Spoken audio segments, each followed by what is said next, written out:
Hello tout le monde, donc aujourd'hui on va parler des langages de l'amour. Mon objectif dans cette vidéo c'est d'expliquer un peu ce que c'est les langages de l'amour et aussi en quoi c'est lié pour moi à la théorie de l'attachement, comment personnellement un peu intégrer à ma réflexion sur les relations amoureuses les langages de l'amour.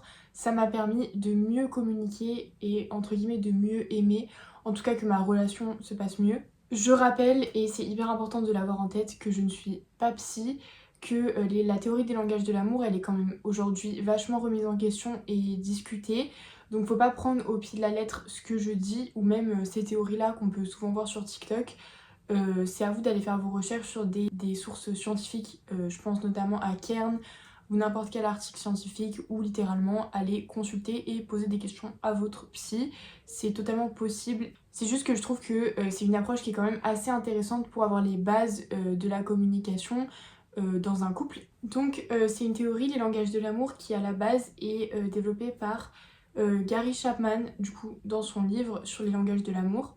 Les langages de l'amour, on peut définir ça comme les différentes manières d'exprimer et recevoir de l'amour. Et je vous lis un peu ce que j'ai pu trouver sur des sites, je vous mettrai peut-être les sources en description, ou en tout cas vous tapez langage de l'amour, vous allez retrouver. C'est du coup, lorsque deux partenaires ont des langages de l'amour différents, cela peut donner lieu à des incompréhensions et à des frustrations. Donc connaître le langage de l'amour de son partenaire et lui faire découvrir le sien permet d'exprimer son amour d'une façon adaptée à chaque membre du couple. Donc voilà en gros à quoi ça sert un peu de maîtriser ces notions et de s'y intéresser. En fait ça sert principalement à la communication et à améliorer en fait son ressenti, parce que parfois on se sent pas aimé alors qu'on l'est factuellement, juste pas dans notre langue. Donc il faut un peu comprendre que déjà dans la communication il y a deux aspects. Il y a l'aspect de l'émission, donc comment nous on va exprimer notre amour à notre partenaire, et il y a l'aspect de la réception, comment on va recevoir notre amour, enfin comment on va recevoir l'amour de l'autre, comment est-ce qu'on va le mieux se sentir aimé. Donc avant d'aller un peu plus loin, je vais déjà vous dire en fait c'est quoi les 5 langages de l'amour et un peu détailler. Donc le premier langage de l'amour c'est les services rendus. Donc bah par exemple ça va être faire le ménage pour quelqu'un, ou que quelqu'un nous fasse le ménage, nous prépare des repas, organise un truc pour nous, nous décharge de travail ou quoi que ce soit, enfin voilà. Ça montre en fait que la personne s'intéresse à votre charge mentale, à si vous êtes débordé ou quoi, à ce qui se passe dans votre vie, vos sources de stress, etc. Et va en prendre en charge une partie. Ça montre en fait inconsciemment qu'on peut compter sur la personne. Ensuite, il y a les cadeaux. Alors souvent, c'est un peu mal vu quand on en parle juste comme ça, les cadeaux. Mais en gros, ça va pas forcément être des cadeaux qui coûtent cher. Bien sûr, ça va plutôt être le fait que la personne en face de soi nous connaît assez bien pour faire un cadeau qui nous parle. Et souvent, le choix des cadeaux de nos proches, ça représente un peu à quel point ils nous connaissent bien et à quel point ils nous voient en fait, dans le sens où ils nous connaissent et ils savent ce qui nous plaît, ils nous écoutent quand on parle, etc. Donc ça va plutôt être des petites attentions, ça va pas forcément être des cadeaux hyper chers, mais en fait ça va donner cette impression que la personne en face de vous prête attention à vous. Ensuite il y a le toucher, donc le fait d'être tactile. Bah, tout simplement parce que même au niveau hormonal, ça provoque des choses d'être en contact physique avec les autres. C'est aussi hyper rassurant. À la manière de nos parents, quand on faisait des câlins, etc., bah, c'est un peu le même principe. Il y a des gens pour qui ça va être hyper naturel et des gens pour qui pas du tout. Et il y a aussi des gens où ça va dépendre. Par exemple, moi j'ai trop du mal à être tactile avec beaucoup de mes amis et avec ma famille. Par contre, c'est vrai que dans mes langages de l'amour, on retrouve quand même ce fort besoin d'être tactile et du toucher physique. Et justement, en général, c'est souvent ça, c'est que on réserve un peu le toucher à la personne vraiment qu'on aime, à la relation amoureuse, et du coup ça va être hyper compliqué de faire un câlin par exemple à sa famille ou ses amis. Ensuite il y a les temps de qualité, ça va être aménager 1 heure ou 2 heures pour faire un date, que ce soit un date à la maison ou au resto ou enfin n'importe quoi. En fait ça va pas forcément être l'endroit, le prix ou voilà, c'est vraiment le fait de passer un temps où on est connecté avec le partenaire, qui nous fait nous sentir aimés, ou alors c'est la manière dont on aime. Ça va être organisé un temps où ça va être que nous deux, où on va faire un truc dont on se souviendra, où on va créer des souvenirs aussi. Et enfin il y a les paroles valorisantes, donc ça va être dire qu'on s'aime, mais aussi valoriser la personne, faire des compliments, être rassurant par la parole. Ça va être vraiment l'utilisation des mots pour exprimer ce qu'on ressent, donc littéralement exprimer qu'on aime la personne. Donc là vous voyez qu'il y a plein de manières d'aimer qui sont différentes et en général on en combine plusieurs quand on est en relation sans vraiment s'en rendre compte. Mais on va en prioriser certaines et pas d'autres et ce choix en fait inconscient entre les langages de l'amour, il va aussi se faire par rapport à notre style d'attachement. Enfin en tout cas c'est vraiment ce qu'on remarque quand on parle un peu autour de soi des relations etc. et qu'on a conscience de ces deux théories. Par exemple, quelqu'un qui a un attachement évitant, enfin par exemple les paroles valorisantes, la réassurance c'est hyper compliqué, voire impossible parce que ça implique une grosse faiblesse de parler de ce qu'on ressent, de ses sentiments etc. Mais ça va plutôt être de rendre des services ou le temps de qualité parce que ça rentre pas dans l'émotionnel, c'est vraiment concret et c'est dans les actes et en fait les actes sont beaucoup plus faciles à faire pour un évitant que la parole parce que la parole c'est être vulnérable. Au contraire, une personne anxieuse, elle va avoir vachement besoin de la parole pour être rassurée.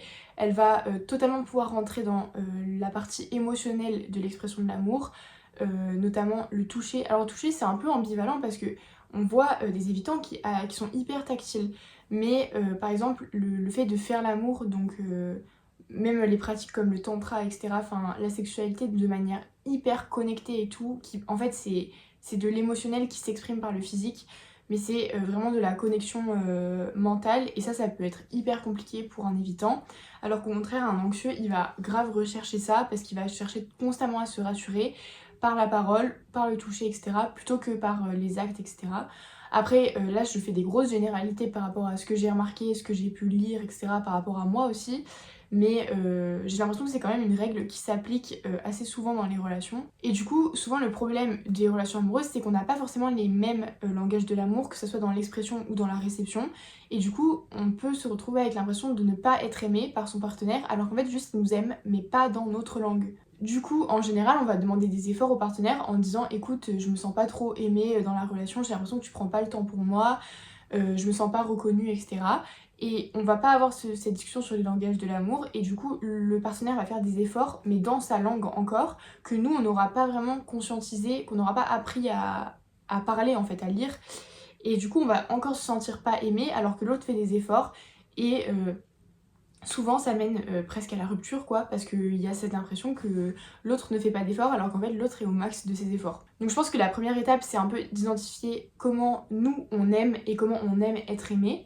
Souvent on fait un peu de tout en vrai mais il y a quand même des choses qu'on préfère. Par exemple moi étant plutôt anxieuse, ce qui va le plus me toucher ça va être les paroles plutôt que les actes. Du coup souvent sur les réseaux sociaux on dit il vaut mieux des actes que des paroles etc. Moi par exemple je suis de team parole, genre je ne me sens aimée que si on me dit qu'on m'aime, qu'on m'explique pourquoi, comment etc. Enfin vraiment par la parole.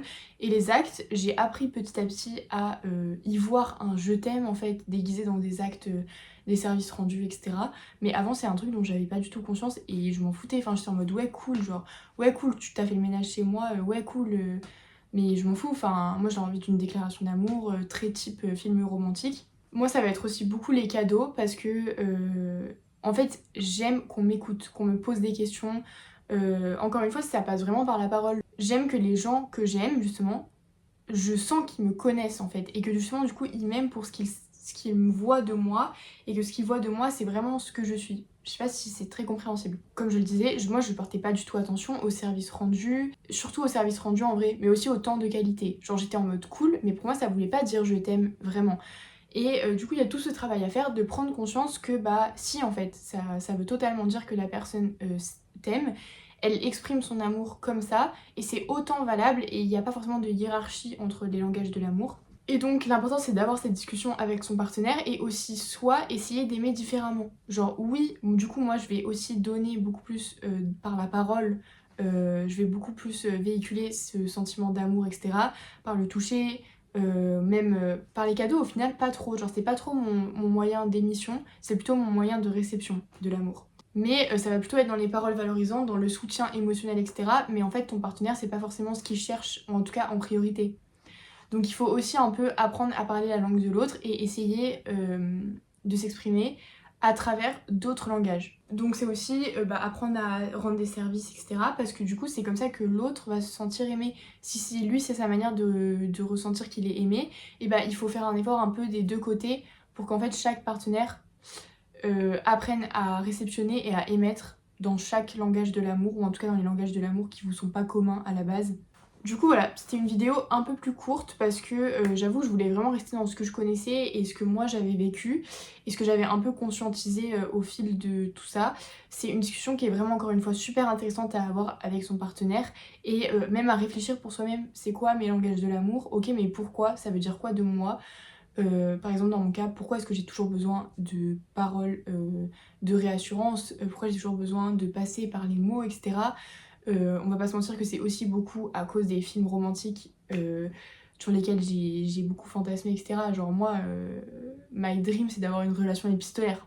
Donc j'espère que ça vous aura plu. N'hésitez pas à me dire un peu vous ce que vous en pensez. Est-ce que vous aussi vous aviez vu le lien un peu qui existe entre cette théorie et la théorie de l'attachement?